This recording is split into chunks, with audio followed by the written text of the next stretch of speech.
Brandon here, and this is my 1997 Rexall Vision. This is just a 25-foot motorhome, so it's not very long, and what really sets us apart are a couple things. First of all, the build quality of your Rexalls, which I'll go into here in a minute. But this is very small for a Class A motorhome, and you still get a walk-around queen bed, which you'll see in the inside. Your Rexall motorhomes, some things that set those apart, right here you've got independent front suspension along the front.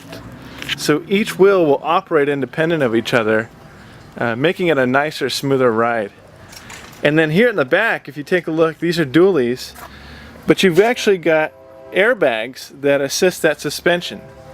So again, it makes it a much nicer ride. A couple other things that set your Rexall apart is you've got a molded fiberglass roof. So I'll take a picture of the top, you can see that in some of the pictures. But your fiberglass roofs, of course, are a lot more durable than rubber.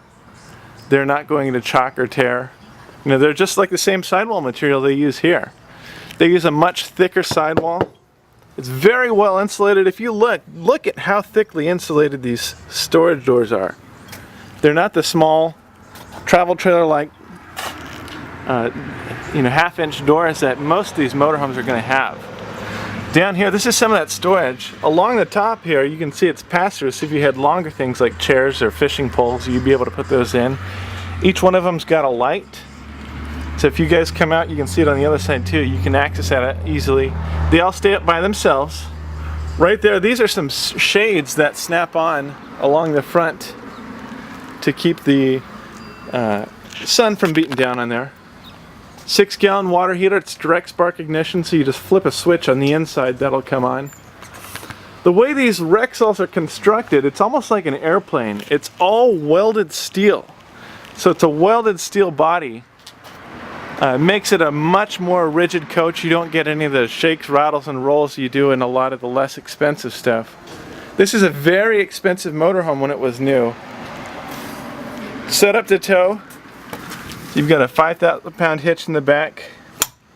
You're wiring a couple different wires for boats and tow trailers. More storage along the back. Again, full pass-through storage. That other side does open up as well. More lighting. It's 30-amp service. It's built right in. There's your dump station here, so your gray and your black. What's nice is you're not crawling underneath the motorhome to pull those valves. They're sit a little higher so they're easier to access. You can pop that open, run your sewer hose right down there, and dump your tanks very easily. Back under here you're going to have a big 5600 watt Generac generator. It's actually more than this motorhome needs. But again, just a really incredible ride. You've got, that independent front suspension and those airbags. We've seen some stuff on the outside. Now let's take a look. Oh, real quick, one other thing. Your awning, take a look at this. So you've got an awning that goes the entire length of this RV. And if you look over the top here, you've got a metal cover, and that's going to protect that vinyl underneath. Sorry about the train. We'll take a look on the inside.